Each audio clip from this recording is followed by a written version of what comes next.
Hello everyone! Welcome po sa isa na namang edisyon na ating programa kung saan ay naghahatid ng tugon sa ating bawat tanong. And this is Solution, of course with me, and my name is Laverne Ducot. Napaka pinagpalang araw dahil muli po tayo ay magsasama-sama para sabay-sabay na matuto sa napakayamang salita para sa atin ng Panginoon. And of course, papasalamat po ako sa Panginoon dahil tayo po ay dinako sa gabing ito. Dito po kami ngayon sa ating church studio. Of course, hindi lamang po ako nag-iisa dito dahil kasama po natin ang ating mga naggagandahang lalaki sa aming media.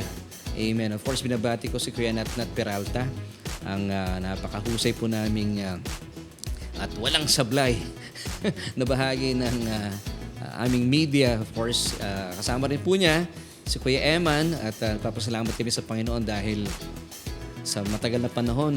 Dahil medyo, alam niyo na, pag Sunday, minsan may mga trabaho pero nakakasama pa rin po namin siya. And tonight, kasama namin siya ngayon. Nandun po sa kabilang ibayo, nanonood at sinasamahan kami. Of course, kasama rin natin ang aking may bahay, si Mami Joy Joy. And of course, ang ating director, si Kuya Aves. At of course, kasama po kayo at dalayan ko po na magsama pa kayo ng inyong mga kaibigan para sama-sama po tayong matuto kahit man lang sa loob ng maraming minuto. Yan, medyo nawawala at bumabalik yung ating camera pero alam ko pong nandyan kayo at hindi niyo po kayo iiwanan.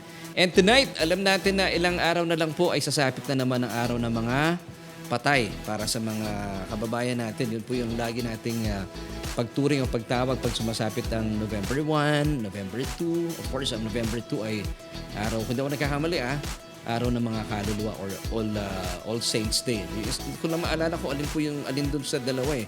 May All Souls Day at may All Saints Day. Of course, October 31st naman, pag-usapan natin mamaya, ang celebration pong ito ay para sa mundo and they call it the Day of Halloween or Halloween. Yan po ang pagturing nila. At ngayong gabi po, dahil napakaganda na ating tatalakayin, ugnay po ito sa kamatayan. Kaya para po sa mga kaibigan nating buhay na buhay, manatili po kayo nakatutok sa ating pong Bible study online. And this is Solution with me and my name is Laverne Ducot. And bago po tayo magpatuloy sa ating pag-uusapan, gusto ko munang batiin lahat ng mga kababayan natin mula sa Luzon, Visayas, and Mindanao. Isang mapagpalang gabi dahil tayo po ay sumasa inyo every Tuesday night at 7:30. At binabati rin po natin lahat ng mga kababayan natin sa buong mundo, hindi lang sa buong Pilipinas, of course sa buong mundo.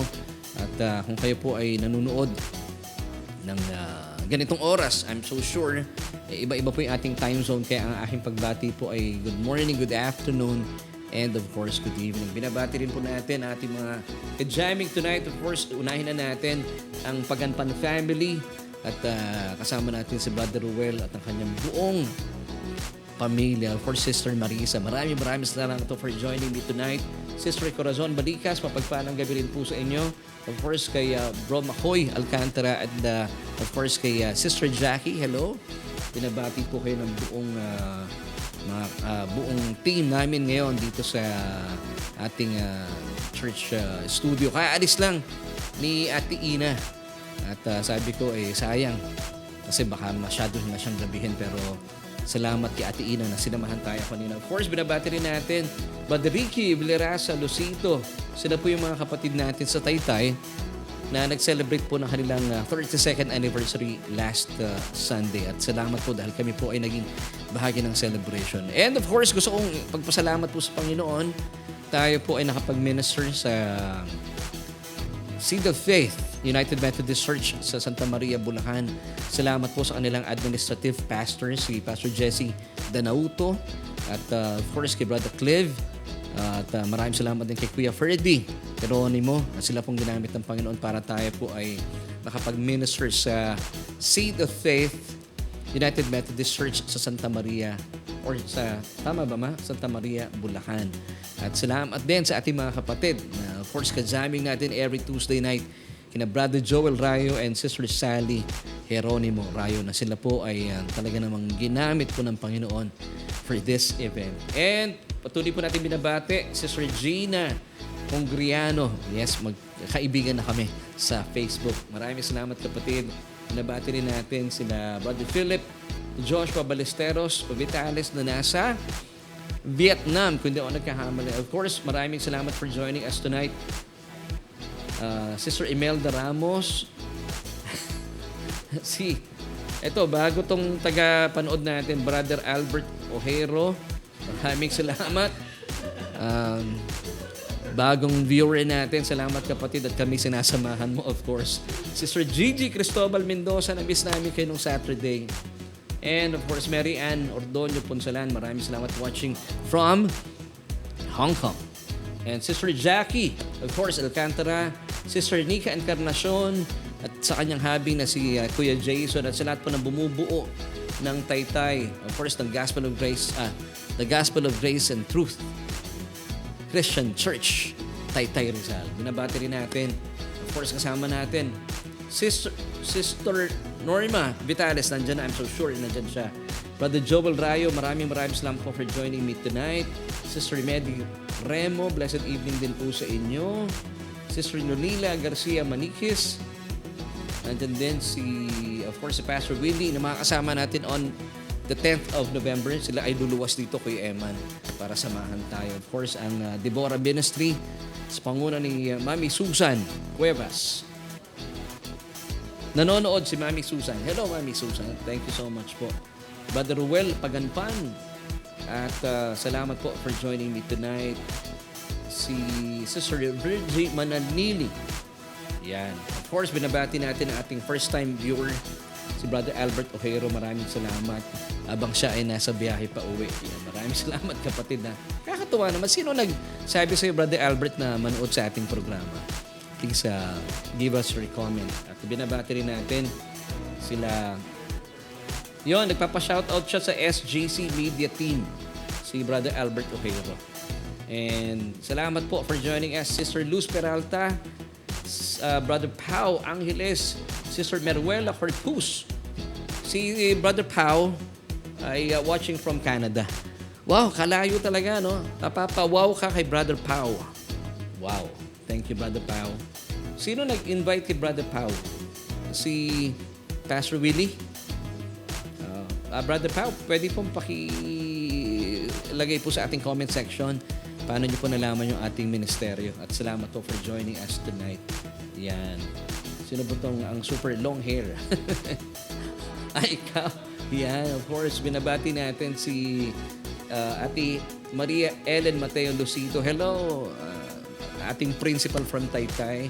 Of course, maraming salamat. Alam nyo, Kuya Nat at saka Kuya Eman, si Sister Ellen, si principal, at saka si Kuya Ricky Lucito, grabe, ginagamit sila ng Panginoon at marami ang mga taong nakaka-jamming natin sa ating Bible study because of itong couple na ito. So, thank you so much mga kapatid sa inyong mga buhay.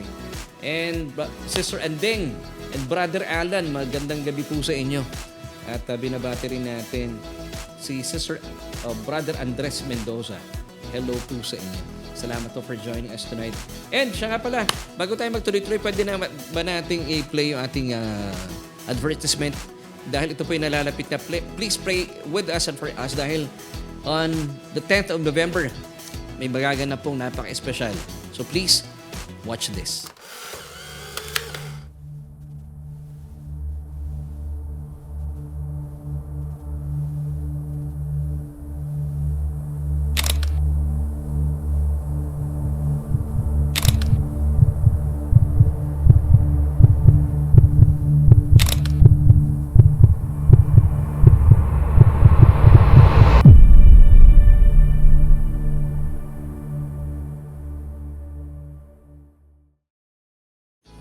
Yes, excited na po kami dahil on November 10, kami po ay patungo na sa aming ika-5 taong anibersaryo. Yes, napakabuti po ng Panginoon. Itinatag po ang sambahang ito. Actually, nasa church po kami talaga way back November 10, 2019. That was a Sunday. Now, this coming November 10, 2024, Sunday din po yung ating celebration. Meron po tayong 2 services sa umaga at sa hapon, 9:30 sa umaga and 3 p.m. Of course, sa hapon, kung kayo po ay naghahanap ng church at gusto nyong kapagpala sa mensahe ng Ebanghelyo, samahan po kami. You can come at 9:30 in the morning o pwede rin po sa hapon 3 in the afternoon. So please join us as we celebrate God's goodness and faithfulness and His undeserved favor. Of course, God's grace. Amen. Dito po yan sa ating Church Solution, Grace Church. Amen and amen. Pinabati din po natin. Maraming salamat. Marami tayong ka-jamming tonight mula po sa Seed of Faith, United Methodist Church, dyan po sa Santa Maria, Bulacan, na sila pong nakasama natin last Saturday para po sa ating Quest for Truth, yung ating convergence. At muli po, maraming salamat sa kanilang administrative pastor, si Pastor Jesse. Pastor Jesse, thank you so much. Kay Brother Clive, of course, kay Kuya Freddy Geronimo, maraming salamat po. And kay Brother Jack Salvador, Sis Jack Salvador, maraming salamat po. Tiga Seed of Faith din siya. So, happy Tuesday night po at salamat po for joining us tonight. At ito na po, pag-usapan na natin. At mamaya pa pagpapatuloy natin ang batian at sa mga kasama natin. Kung kayo po ay first-timer, siya nga pala na nakaka-jamming namin sa ating Bible study, please give us a comment, hashtag first-time or hashtag first-timer. At ngayon pong gabing ito, dahil ilang araw na lang po, 3 araw na lang from now, pagdiriwang po na maraming tao sa buong mundo, yung tinatawag na araw ng mga patay. Kaya po yung ating message for tonight is this: what happens when you die? Kaya po yung ating question for tonight, may kinalaman po sa ating message title. Kaya gusto po namin sumagot kayo. So, this is our question: what happens when you die? So, ilagay nyo na po yung inyong mga kasagutan. Dito lang yan sa ating Bible study online na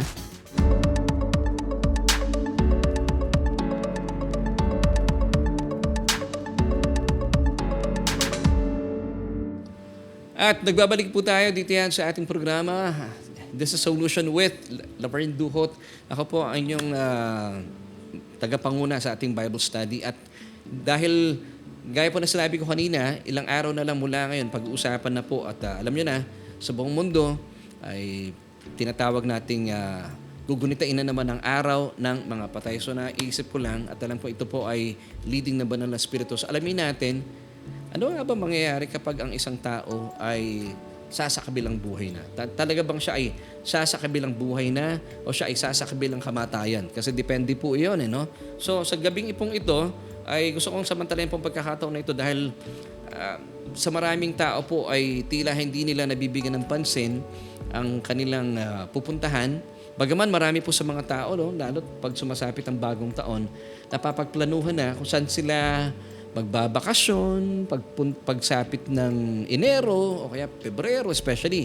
Ano yun love month o Marso, saan sila pupunta, saan sila mag-spend na kanilang vacation with the family. Yung iba pupunta ng Boracay, yung iba pupunta ng saan pa bang sa Davao, saan pa ba sa Palawan, saan pa ba yung mga tourist destination? Sa ibang bansa, pupunta sa Singapore, sa New York, saan pa ba? Sa Bikutan, sa Sukat, sa Cavite, kung saan man yan. So pinagpaplanuhan po ito, pero hindi natin pinagpaplanuhan as an individual, saan nga ba tayo tutungo makalipas ng buhay na ito? Now, kayo po ba ay sigurado na sa inyong pupuntahan? Kaya po mainam na atin pong pinag-uusapan ito. Kung kayo po ay may mga kaibigan na napapatanong saan nga ba sila pupunta o meron silang mga tanong na ano na mangyayari after this life. So imbitahan niyo po sila. Please po paki-share po yung ating gawain, yung ating Bible study because I believe that ito po ay napaka-importante at napakahalagang topic na pinag-uusapan. So ating po message for tonight is entitled, What Happens When You Die? So narito po yung 2 questions na ating tatalakayin at bibigyan po ng tugon sa gabing ito sa pamagitan ng salita ng Panginoon. Hindi po manggagaling sa akin yung tugon. Kasi kung ako po ang gagawa ng tugon at ito po yung nakabase sa aking interpretasyon, maliligaw po kayo. Now, para hindi po tayo maligaw at magkaroon tayo ng matibay na pundasyon at tugon sa ating tanong at mabigyan po ito ng solusyon, babalikan po natin of course ang salita ng ating Panginoon. So 2 questions po yung ating pag-uusapan. The first one is, saan napupunta ang mga namamatay? So, what happens when you die? That's the first question. And then, the second question is, may kakayahan pa bang magparamdam ang mga patay sa mga buhay? Ano sa iyong palagay? Can the dead be felt of the living, yung mga buhay. Mararamdaman ba natin sila o pwede pa sila magparamdam sa atin? Yung mga mahal natin sa buhay, mga kaibigan natin. Di ba? Pangkaraniwan, pag may mga namamatay, ang sinasabi natin, uy, nagparamdam si ganyan, naamoy ko, may mga paru-parong lumilipad. Ito po ba ay totoo? May sinasabi ba ang Biblia tungkol dito? O ito po ba ay mga, ano na lang natin, pamahiin? So alamin natin ang mga kasagutan sa mga tanong na ito. At ito po ay huhugutin natin mula sa salita ng Panginoon. So napakahalaga, no? So napapanahon po yung ating mga pag-uusapan. So dahil sa samot-saring paniniwala po ng marami sa atin tungkol dito, mainam po na alamin natin na ang katotohanan at kung ano po ang sinasabi ng salita ng Panginoon. Saan nga ba napupunta ang mga namamatay at kung may kakayahan bang makipag-communicate pa or makipag-ugnayan pa o magparamdam ang mga patay sa mga buhay. Now, bago natin pag-usapan yan, kasi may mga nagtatanong sa akin, Brother Laverne, Pastor, sineselebrate ba natin mga mananampalataya yung Halloween? Now, para po sagutin natin ang tanong na ito sa mga nagtatanong. At sabi pa ng iba okay lang po ba, Pastor, na i-celebrate natin itong Halloween bilang mga mananampalataya?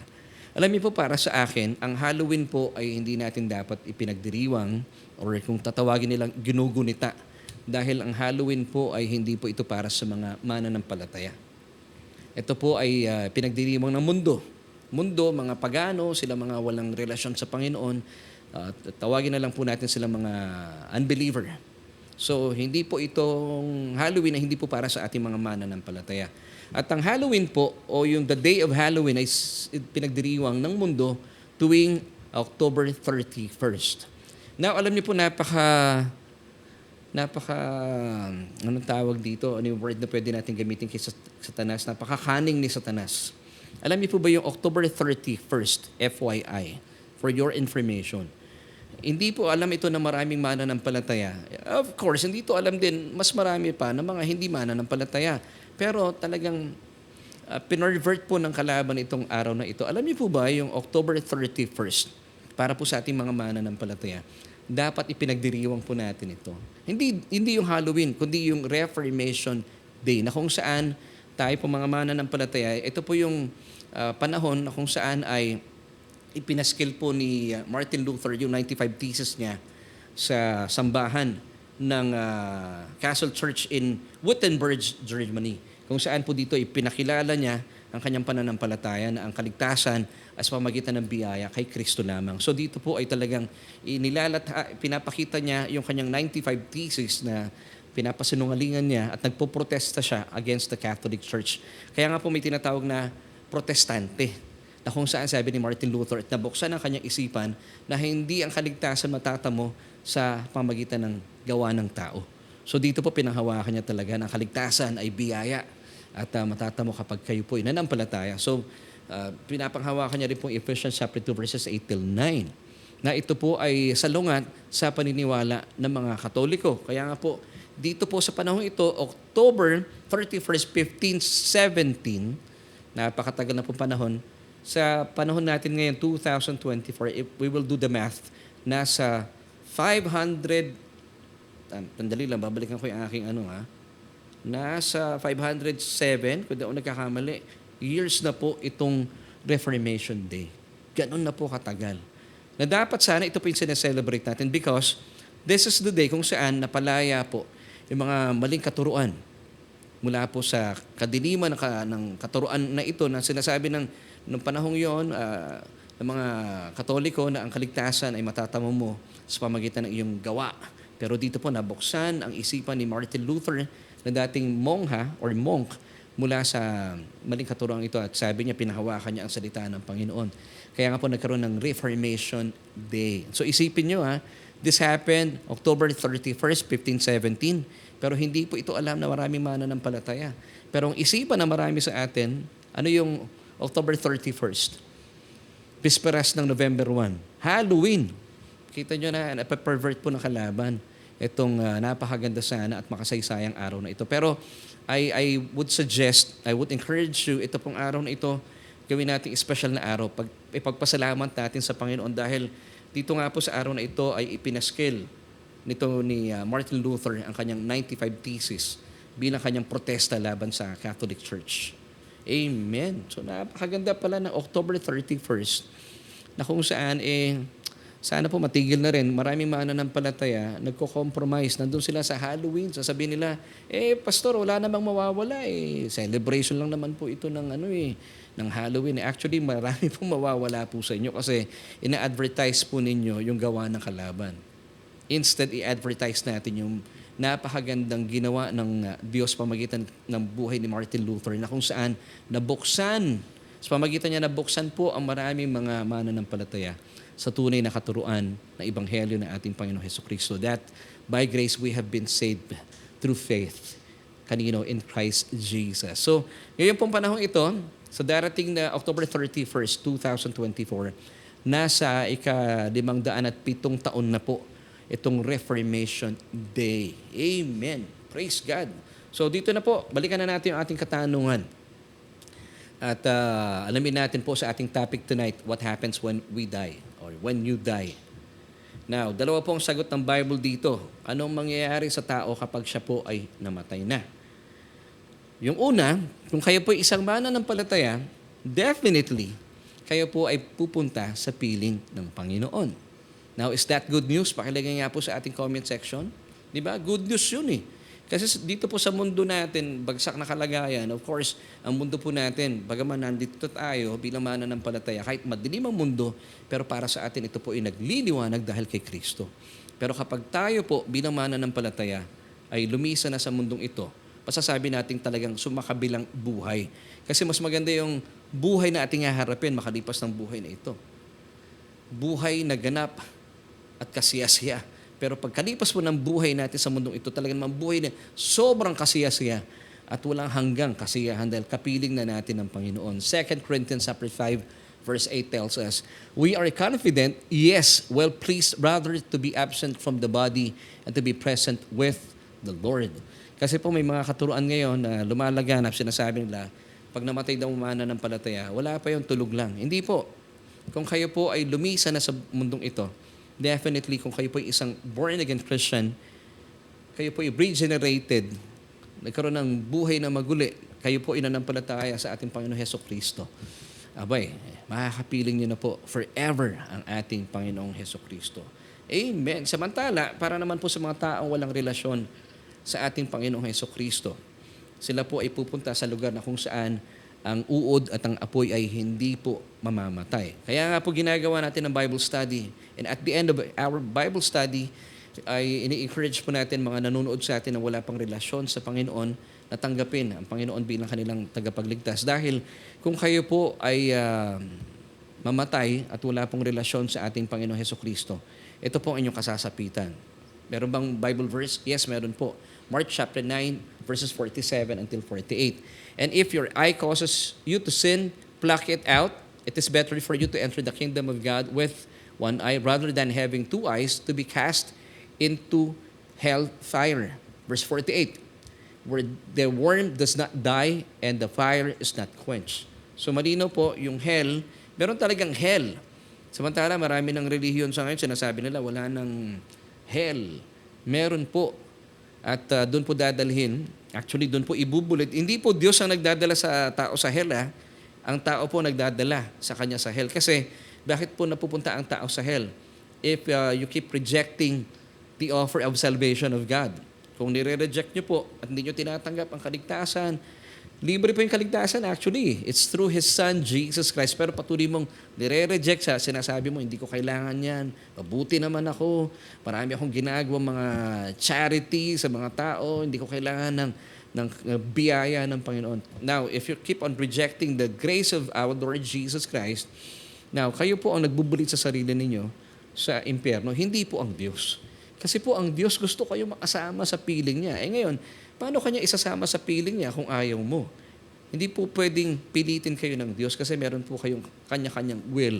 Or we call it free will.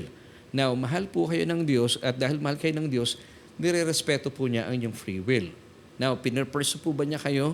Yes. Pero kung patuloy niyo pong papatigasin ang inyong mga puso at manatili mong matigas na po yung puso ninyo, tinatanggihan niyo po ang napakagandang offering ng Panginoon, Well, kapag inabutan po kayo ng kamatayan, kayo po mismo ang nagbulid sa inyong sarili sa impyerno. Now, ito po yung tinatawag ng Biblia na first death. Kasi meron po nagtuturo sa ngayon na kapag namatay daw po ang mga unbelievers, wala pa naman daw tao sa impyerno. Well, I beg to differ because meron na pong nabubulid sa I should say, impyerno. Kasi ito po yung tinatawag ng Bible na first death. Kasi pagkatapos po ng paghuhukom sa kanila ng mga unbelievers, sila po ay ibubulid naman mula po sa impyerno patungo sa karagat-dagatang apoy, which is the second death. Kaya po, kung kayo po ay unbeliever, pag namatay at dumilat ng inyong mga mata, diretso po yun. Hindi po sa piling ng Panginoon, sa piling na kung saan wala ang Panginoon. And that's hellfire. Sabi po nung binasa natin kanina in Mark chapter 9, verses 47 till 48. Now, so, ang mga namamatay ng mga unbelievers, pwede nang tumungo doon sa lugar na ang mga uod at ang mga apoy ay hindi namamatay. Yes, yun po yung first death. Now, makalipas po ng paghuhukom, meron po tinatawag na second death. Hebrews 9, verse 27. And as it is appointed for men to die once, but after this, judgment. Yes. So, anak, pakilagay natin na nagawa mo yung Revelation 21, verse 8. Pwede bang patingin natin yung talatang yon bilang patunay na merong second death? Basahin ko na lang po sa inyo, hindi nalagay ni Kuya Aves eh. But the cowardly, unbelieving, abominable, murderers, sexually immoral, sorcerers, idolaters, and all liars shall have their part in the lake which burns with fire and brimstone, which is the second death. So ang tawag po dito ay karagat-dagatang apoy or lake of fire. So ito yung second death. So merong first death, may second death. And this will happen after po ng judgment po sa mga unbelievers. So nasagot na natin yung question natin, yung first one. Now, dito na tayo sa second question natin, can the dead be felt by the living? May kakayan pa bang magparamdam ng mga patay sa mga buhay? Ano sa iyong palagay? Alamin natin ang sinasabi ng Biblia. Ayun, meron pala tayo. Pakita natin, Kuya, yung verse natin. So, balikan natin muna bago tayo dito sa second question para may pangahawakan tayo. Para ika nga, Biblia pa rin po ang sasagot sa ating tanong. Now, let me give you once again Revelation 21 verse 8. But the cowardly, unbelieving, abominable, sino to? Yung mga nire-reject. Ito yung mga, actually sila po yung mga namatay na nasa impyerno. Murderers, sexually immoral, sorcerers, idolaters, and all liars shall have their part in the lake which burns with fire and brimstone, which is the second death. So I pray na nasagot po yung inyong mga tanong. So, may mga nagtuturo once again na wala daw tao sa impyerno ngayon.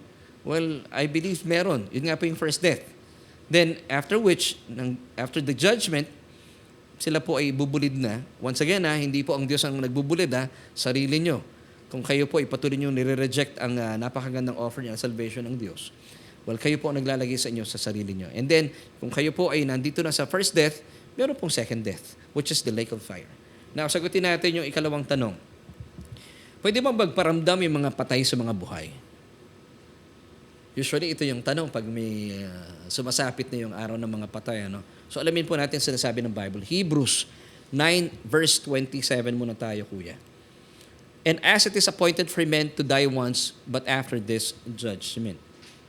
Alam niyo po sa isang kwento sa Biblia, in Luke chapter 16, verses 19 till 31, known as the rich man and Lazarus. Mababasa po natin in verse 22 na namatay si Lazarus, yung pulubi, at siya po ay dinala ng anghel sa piling ni Abraham o tinatawag na Abraham's bosom. Noon po ito, before the cross, meron po kasi tinatawag na of course, Hades sa wikang Hebreo, tama ba? Sa wikang Griego, I should say. Sa Hebreo naman, ang tawag dito ay Sheol. This is the terminal of the dead or terminal for the dead. Ito po ay nahahati sa dalawang compartments. Yung mga hindi naniwala kay Yahweh, sila po ay nandoon sa terminal na kung tawagin ay hell. Yung kabilang ibayo naman, sila po mga tinubos ng dugo ng mga hayop at nanampalataya kay Yahweh, sila po ay nasa tinatawag na paraiso or Abraham's bosom. Amen. So, yung pong si Lazarus, sila po ay napunta, kasama si Lazarus sa paraiso, Abraham's bosom. So, dito po, sabay sila halos namatay nung mayaman. Basahin natin sa Luke 16, verses 22 till 23 para malaman natin yung istorya. So it was that the beggar died and was carried by the angels to Abraham's bosom. The rich man also died and was buried. Now, verse 23 nga, kuya, pakilagay. And being in torments in Hades. Ito po yung Hades ang binabanggit ko kanina. It's a Greek word for the terminal for the dead. He lifted up his eyes and saw Abraham afar off and Lazarus in his bosom. So, dito po once again yung Hades, meron siyang 2 compartments. Yung kabilang ibayo, sila mga hindi na nampalataya kay Yahweh at nire-reject po nila yung offering ni Yahweh, sila po ay nasa hell. At natatanaw po itong mga nasa Abraham's bosom, natanaw niya doon si Lazarus. Now, tingnan natin, bakit kaya natatanaw? Ibig sabihin, parehas lang yung halos lugar nila, no? Naghahati lang ng isang bangin. So, mula pa rin po sa talatang ito, 2 lugar lamang po talaga ang pinupuntahan ng tao, no? Kasi meron pong relihiyon na nagsasabi sa ngayon 3. Merong purgatorio. Wala pong in-between talaga. It's either sa piling ng Diyos o sa piling na wala ang Diyos. Wala pong in-between. Alam niyo, ito po ay Satan sa deception. Kasi yung iba, pag namatay na lang ako, pagpipray naman ako ng aking mga kamag-anak eh. Paano kung wala talaga? Wala naman po talaga sinasabi ang Biblia na purgatorio. So mula po sa mga talatang ito, ay meron po pagdurusa talaga na kung saan doon sa impyerno. Wala pong binanggit na purgatorio, mga kapatid. So balikan po natin ang tanong natin, may kakayahan pa bang magparamdam ang mga patay sa mga buhay? So ano po sa inyong palagay? So basahin naman natin ngayon verse 24 still ng Luke chapter 16. Then he cried and said, Father Abraham, yung umiiyak po dito ay yung mayamang lalaki, the rich man. Have mercy on me and send Lazarus that he may dip the tip of his finger in water and cool my tongue, for I am tormented in this flame. So malinaw po, yung kanyang kinalalagyan was hell because he was tormented in hell. Kaya nga po sabi niya, inutusan pa niya si Abraham. Kita nyo naman, mayaman ito, sanay mag-utos hanggang sa impyerno, nadala niya yung ugali niya. So, tuloy po natin ang kwento. No? So, malinaw na sinasabi ng Bible na talagang dito ay siya po ay nasasaktan. Now, basahin natin yung tugon ni Abraham in verses 25 until 26 ng Luke chapter 16. Tuloy po natin. Mga kapatid, pagpaumanhin niyo po, medyo nawawala yung ating camera, but tuloy-tuloy po tayo sa ating Bible study. And besides all this, between us and you, there is a great gulf fixed, so that those who want to pass from here to you cannot, nor can those from there pass to us. Verse 26 na ba yan? 26 naman tayo. Kasi meron pong hinihingi yung mayamang lalaki na utusan si Lazarus. So sabi ni Amang Abraham, hindi pwede. May naghahati sa ating bangin.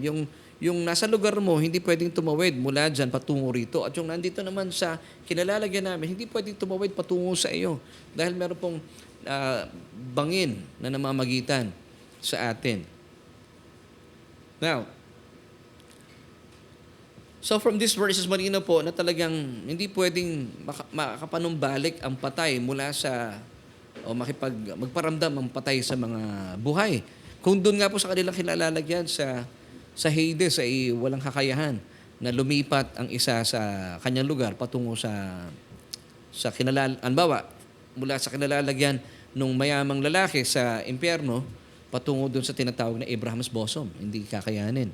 Now, balikan nga natin, Kuya Eman, pakilagay yung verse 25 kasi ito yung request nung mayamang lalaki. Sinagot siya ni Abraham, Son, remember that in your lifetime you receive your good things, and likewise Lazarus evil things. But now, he is comforted and you are tormented. So yung kinalalagyan po nung mayamang lalaki, natotorment po siya. Pero yung kinalalagyan ni Lazarus, siya po ay comforted. Wow, this is paradise or Abraham's bosom. Now, so hindi po talaga pwedeng lumipat yung isa sa kanya kinalalagyan sa kabila. That's impossible. Now, kung hindi pala totoo at hindi posibleng magparamdam at makipag-ugnayan ng mga patay sa mga buhay o ang mga buhay sa mga patay, sino po nagpapakalat ng kasinungalingang ito? Well, of course, walang iba, kundi si Satanas. Dahil siya po ang ama ng kasinungalingan. John 8:44. Basahin po natin bilang patunay na ito po yung kanyang job description. At ginagamit po niya ang mga relihiyon, ang mga tao, You are of your father, the devil, and the desires of your father you want to do. He was a murderer from the beginning and does not stand in the truth because there is no truth in him. When he speaks a lie, he speaks from his own resources, for he is a liar and the father of it. So ito po ay kasinungalingan ng kalaban na ginagamit nga po ang mga tao, even religion right now, para ang mga tao po ay malito. Well, napakadali lamang po na sinasabi ng Biblia, mga kapatid. Ang kalaban, kapag hindi po ay nakakapakinig ng tunay na ebanghelyo, ang kanya pong job description ay kayo po ipagnakawan ng kaalaman at patayin ang inyong kagalakan at wasakin ang inyong mga buhay. Ito po ang job description ng kalaban. John 10 verse 10a. The thief does not come except to steal and to kill and to destroy. Now, ang tanong, bakit po niya ginagawa po ito? Siyempre, para mapagnakawan po niya ng kapahayagan ang mga tao nang sa gayon, hindi po mapaghandaan ng tao ang kanyang buhay makalipas ng buhay na ito. Now, para po sa ating mga mananampalataya, meron tayong buhay sa kabilang buhay. Pero para po sa mga hindi mananampalataya, wala na po kayong buhay makalipas ng buhay nito bagkus kamatayan po, wala hanggang kamatayan po ang inyong mararanasan. Hindi po ako nananakot. Kaya nga po tayo nagkakaroon ng Bible study at kagalahan po namin na ibahagi ang salita ng Panginoon para po yung invitation ng Diyos, yung kanyang offer of salvation, tanggapin po natin. Kasi maraming mga tao sinasabi nila, mga unbelievers, yung mga atheists din, ano? Ito yung mga hindi naniniwala sa Diyos. Nagagalit daw sila sa Diyos, pero sabi nila, di sila naniniwala. Pero galit na galit sila sa Diyos, nakakapagtaka. Sinasabi nila na kung mabait ang Diyos, kung mapagmahal siya, bakit niyan ilalagay ang tao sa impyerno? Hindi po naglalagay ang Diyos ng tao sa impyerno. Ang tao po, once again, ang naglalagay sa kanyang sarili sa impyerno. Why? Because if he keeps on rejecting God's offer of salvation, ino-offer niya po ito bilang gift. Kung hindi niyo po tinatanggap yung gift, paano niyo po ma-enjoy yung gift? Alam niyo po, nasasaktan po ang Diyos na kayo po ay hindi niya makasama. Why? Because He loves you so much. Ayaw niya po kayo mapunta doon sa lugar na kung saan ay ito-torment po kayo forever. And forever is a long, long time, mga kapatid. Yung pong lugar, nabasa natin kanina, binigay po yung description, where worms dieth not, and the fire is never quenched. Now, isipin mo, nandun ka sa lugar na yung mainit na, inuud ka pa na hindi po namamatay ang uod, and even yung apoy ay hindi po namamatay. Hindi po magandang lugar po ito. Kaya nga po, nakita natin kanina, yung rich man na namatay, sabi ni Amang Abraham, ikaw dyan ay tormented, samantala si Lazarus na kasama ko ay comforted. Well, yung kinalulugaran ni Abraham at ni Lazarus was just paradise.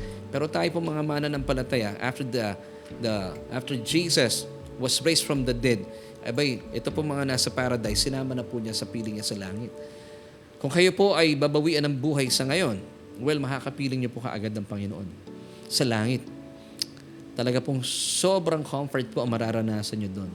Amen and amen. So, mga kapatid, kaya po ayaw pong ipaalam ng kalaban itong mga katotohanan ito sa inyo. Una, siya po ay ama ng kasinungalingan. Pangalawa, gusto kanya makasama sa kanyang pupuntahan. Kasi po si Satan, pag siya po ay nahusgahan na, of course, nahusgahan na po Satan. Satan was already judged. Pero kapag ito pong judgment na ito ay naisakatuparan na sa kanya, gusto niya magsama ng marami pa. Syempre, siya po ay mapaparusahan, mahihirapan. Sasabihin niya, alangan ako lang ang magdusa dito. Gusto ko mas marami tayo dito. Now, ayaw po ng Panginoon yun. Meron pa pong oras tayo. And I believe na kung kayo po ay nanonood sa ngayon, hindi po ito aksidente. Kasi po ang buhay makalipas ang buhay na ito ay masigit na importante kaysa sa buhay natin sa ngayon. Of course, sa buhay natin sa ngayon, napakahalaga din. Pero ito po ay may katapusan. Kasi yung iba nabubuhay ng 70, meron nga iba 50 lang, iba 80, 90. Pero makalipas po ng buhay na ito, alam niyo po, ang susunod na buhay dito, forever. Hindi po 100 years, hindi po 200, forever. Kaya po dapat pinaghahandaan po natin kung saan tayo mag-spend ng ating forever. Amen. So, balikan po natin ang ating katanungan kanina pa. Let's go back to our question for tonight. At dalayan ko po na marami pong nabuksan ng isipan. So, what happens when you die? Gaya po ng aking sinabi sa inyo kanina, kung kayo po'y mananampalataya, aba, the good news is, kayo po ay makakapiling nyo kaagad ang Panginoong Jesus sa langit. Amen. Kung kayo naman po hindi mananampalataya, kayo po ay, pag sinabi natin hindi mananampalataya, kayo po yung patuloy na nire-reject yung offer ng salvation ng Diyos. Pupunta po kayo sa lugar na kung saan wala ang Diyos. Sabi po ng Biblia, na binasa natin kanina in Mark chapter 9, verses 47 till verse 48, where worms dieth not, and the fire is never quenched. This is hell. Now, hindi po natatapos dito ang torment na mararanasan ng taong pupunta dito because this is just the first death. Then, after the judgment, ibubulid po sila sa karagat-dagatang apoy, which is the second death na binasa natin kanina sa Revelation chapter 21, verse 8. So, kapatid, para hindi po kayo malito at magkaroon ng huwad na pag-asa, alamin po natin ang sinasabi ng Biblia. Amen. What happens when you die? Now, sabi po ng Job chapter 7, ito po yung ating solution for tonight, verses 9 till 10, as a cloud vanishes and is gone, so he who goes down to Sheol, the nether world, the place of the dead does not come up. He will not return again to his house, nor will his place know about him anymore. So, ibig sabihin talagang yung mga patay po, hindi na po pwedeng magparamdam o manumbalik pa sa mundo natin ito. Hindi na talaga pwede. Kaya nga po, minsan meron pong nagpapapray sa akin, Pastor, pwede po bang ipag-pray niyo po yung aming namatay na? Sinasabi ko sa kanila, pagpaumanhin niyo po, ang pwede natin ipag-pray yung mga free comfort, yung mga naiwan at sila po itumanggap sa Panginoon. Pero kung patay na po yung inyong kamag-anak, it's too late. So tayo po ay excited po ipag-pray. Ibahagi ng Ebanghelyo ang mga buhay because meron pa po silang pag-asa. Pero kapag patay na po kayo, it's too late for you na tanggapin ng Panginoon. Kaya po dapat sa panahong ito, tanggapin niyo na po ang paanyaya ng Panginoon sa inyo. Na tanggapin ang kanyang bugtong na anak na si Jesus. At kilalanin po na siya ay hindi po nanatiling patay bagkus na buhay mula sa kamatayan makalipas sa 3 araw. Now, balikan po natin ating key verse kanina pa, Hebrews 9:27. Kasi talaga pong pag tayo po ay nangamatay, makalipas ito ay judgment. And as it is appointed for men to die once, but after this, the judgment. Now, ang mga mananampalataya po ba ay meron ding judgment? Yes. Actually, haharap tayo sa sa Bema seat of Christ, the judgment seat of Christ. Amen. At ito po, doon natin tatanggapin yung mayamang biyaya at pagpapala sa atin ng Diyos. Pero sa mga unbelievers, haharap naman po sila sa great white throne of judgment. Hindi po maganda mangyari dito. Talagang maganda pong gawin nating goal. Huwag tayong aharap doon because tayo po iharap sa judgment seat of Christ, which is the Bema seat of Christ. Amen. Amen and amen. Maraming salamat po sa inyong pagsama sa akin sa ngayon. Kung saan para po sa mga mananampalataya ay napakaganda po ng laan ng Diyos na biyaya at gantimpala para sa ating mga nananampalataya sa ating Panginoon. Pero kung kayo naman po ay mga hindi pa mananampalataya, hindi pa po huli ang lahat. Kung sa mga nakalipas sa panahon ay nire-reject mo ang paanyaya sa ng Diyos, well, I would love to encourage you, huwag nyo na pong iwasan po ito. Tanggapin nyo na po ngayon ang offering ng Diyos na kaligtasan.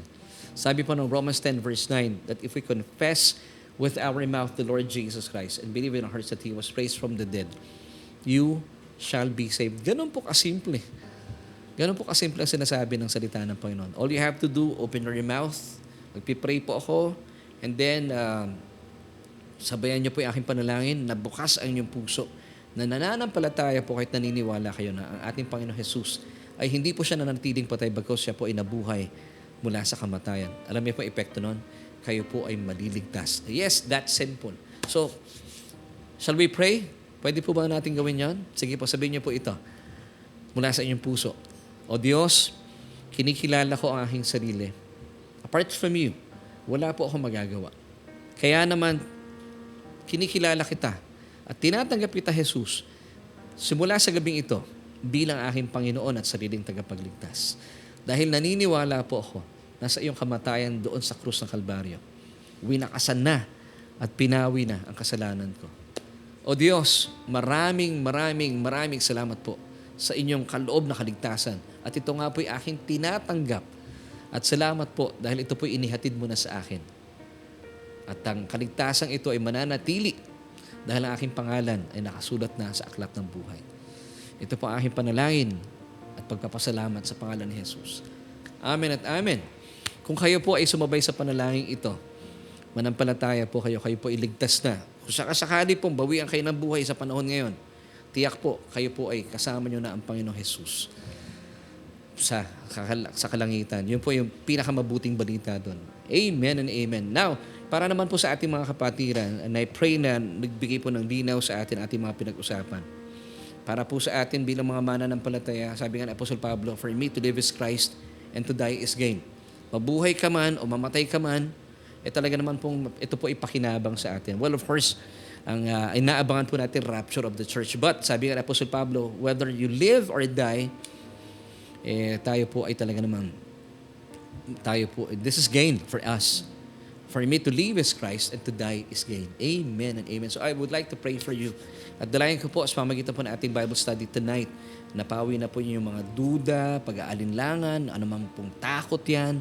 Kasi kung kayo po ay hindi tiyak sa inyong theology o sa inyo pong mga pag-aaral ng salita ng Panginoon, nagbibigay ng takot po sa inyo, hindi po ito galing sa Diyos. Sabi nga po ng Biblia, for I have not given you the spirit of fear, but of power, of love, and of a sound mind.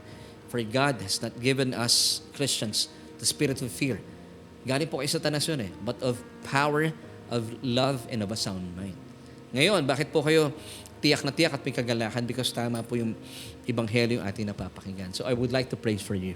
Ama, maraming salamat po sa kapatid na ito na alam kong hindi po aksidente na siya po ay nanunood, nag-aaral, dahil marahil for the longest time, meron siyang takot sa puso at hindi po siya tiyak kung saan siya pupunta makalipas ng buhay na ito. Pero para po sa mga mananampalataya na kagaya niya, sakasakali po nabawian siya ng buhay sa panahong ito, meron po siyang buhay makalipas ng buhay na ito.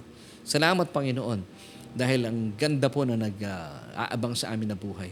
Buhay na ganap at kasiyas-saya. Salamat po at dalayan ko po sa aming mga pag-aaral na ito na mas malawak po at mas marami pang taong maabot. Lalo tigit, ilang araw na lamang po ay gugunitain po ng aming bansa at marami pong bansa sa buong mundo ang araw ng mga kaluluwa at araw ng mga patay. Bagkus Panginoon ay ito pang pag-aaral na ito ay magbibigay ng buhay sa maraming mga tagapakinig at tagapanood namin. Ito pong aming panalangin at pagpupugay at pagpapasalamat po sa inyo sa pangalan ni Jesus. Amen at amen.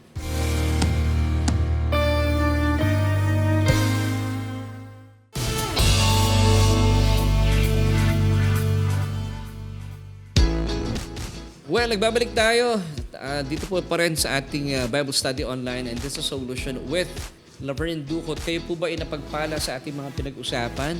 Kung kayo po ay napagpala, pwede po ba ako maglambing, paki-share yung ating broadcast tonight at pakilagay din po sa ating comment section. #Amen, napagpala ako. Kung kayo po ay naniniwala at napapagpala sa ating pinag-uusapan, paki-share po yung ating gawain. And of course, ito po yung aming poster come November 10, 2024. Ang Solution Grace Church po ay magse-celebrate ng kanyang ika-5 taong anibersaryo. So, happy anniversary, Solution Grace Church. Yes, yan. And of course, gusto natin batiin on Friday, November 1st, ay happy birthday, advance happy birthday kay Doc Irene Ching. Ang butihing may bahay ni Brother Yano Ching.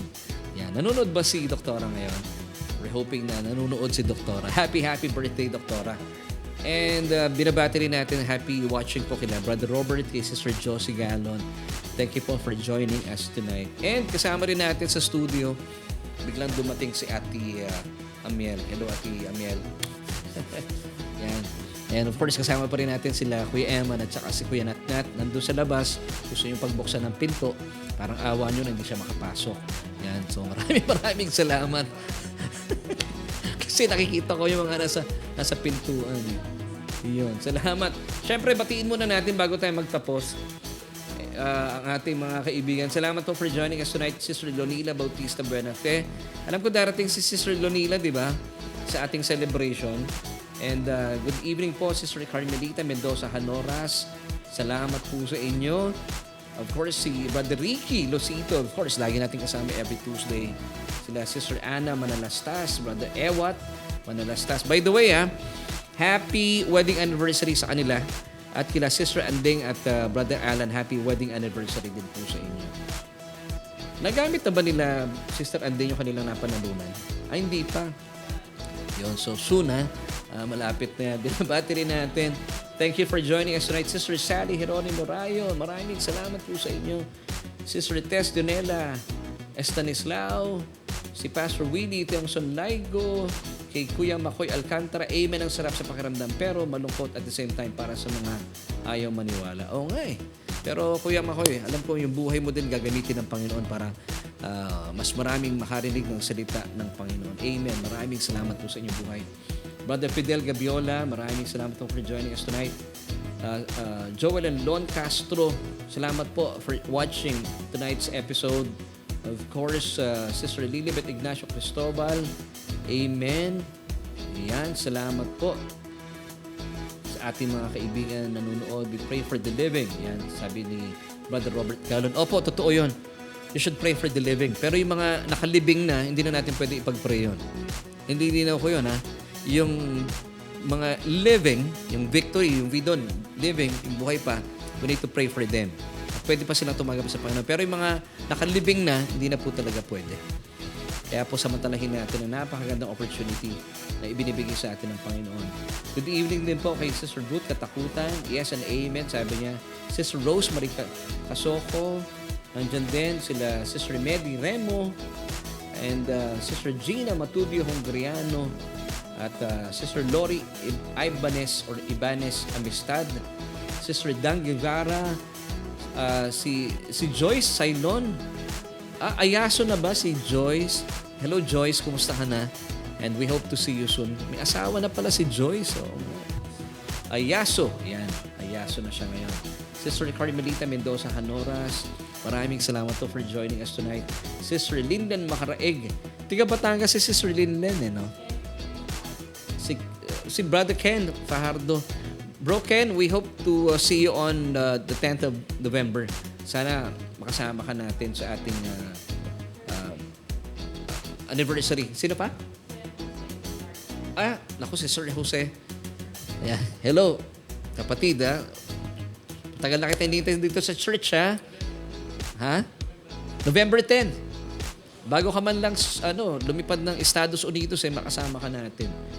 Kasama natin nag-church din si Brother Junex dito. Amen. Sister Mary Ann, maraming salamat po for joining us tonight. Sister Lani Malyari Villarico. Yon, si Brother Ken Jones. Thank you rin sa iyo, kapatid. Sister Emma Santunan Santos.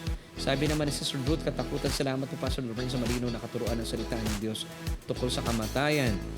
Tess Valdemoro, maraming salamat po sa inyo. And Leonora Dacumo, salamat po for joining us tonight. At sabi ni nawala bigla. Thank you Pastor sa magandang mensahe ng Panginoon na i-share niyo po ngayong gabi, sabi ni Brother Ariel Herrera. Pastor, maraming salamat for joining us tonight.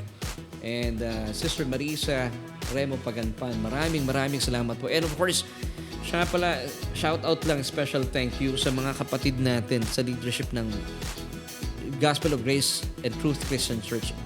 Sobra po ako napapagpala. Salamat po sa inyong mga sorpresa sa akin. Sobrang, talagang, hindi sapat ang salita at pangungusap. Sabi ko nga dun sa pinost ko. Sobra akong napapagpala ng inyong pagmamahal. Ramdam ko po yung appreciation nyo sa akin as a pastor. So, thank you so much po sa mga kapatid natin sa Taytay. And, yon, Sister Maria Dolores Santa Ana, salamat po for joining us tonight. Sister Maylene Petalino Magade, maraming salamat din po sa inyong patuloy na pagtakilig sa ating gawain. Thank you po Pastor Laverne and Sister Jo, sabi ni Sister Josephine Galon, ang may bahay po ni Brother Robert. Maraming salamat po talaga sa inyo. Si Mami Susan Cuevas, naka-thumbs up. Salamat po sa inyo. Rose ZMZZ, ganda ng pangalan niya. Si Brother Reggie B, hindi pa tayo tapos, nag-good night ka na, kapatid. Hindi pa, ano pa tayo, online pa tayo eh. Sister Meng Francisco, good evening din po sa inyo. Salamat. Yan. Yan, shoutout na natin si Brother Ken at sa kanyang buong family. Yes, maraming salamat, ha? Si Nanay Medi Remo. Yan, hello po sa inyo. Alam niyo, medyo aga pa naman eh kasi sa Thursday walang pasok kaya sinasagad ko na hanggang 8:30 eh. So kung batiin ang mga kaibigan natin. Sister Meng Francisco, nanonood po kami dito sa Imus, Cavite. Well, hello. Sana pag dumaho kami dyan, ma-meet namin kayo, Sister Meng Francisco. And stay blessed po, Pastor Laverne and Sister Jo. Sabi ni Sister Rosemary Casoko. Si Sister Rosemary ba papasyal dito sa church? Sayang, ano? Yun. Abay, pag-pray natin yan, Sister Rose. At binabati natin, shoutout po kay Gia, sabi ni Sister Sally Geronimo Rayo. And yun, see you on November 10, sabi ni Pastor Willie Tiongson Laigo. Maraming salamat, Pastor Louie, ha. Louie tuloy, Pastor Willie. Salamat po dahil talaga naman pinagpala nyo ang ating church. Salamat sa inyong buhay. Thank you so much po. More blessings, sabi ni Sir Jose Murado Narca.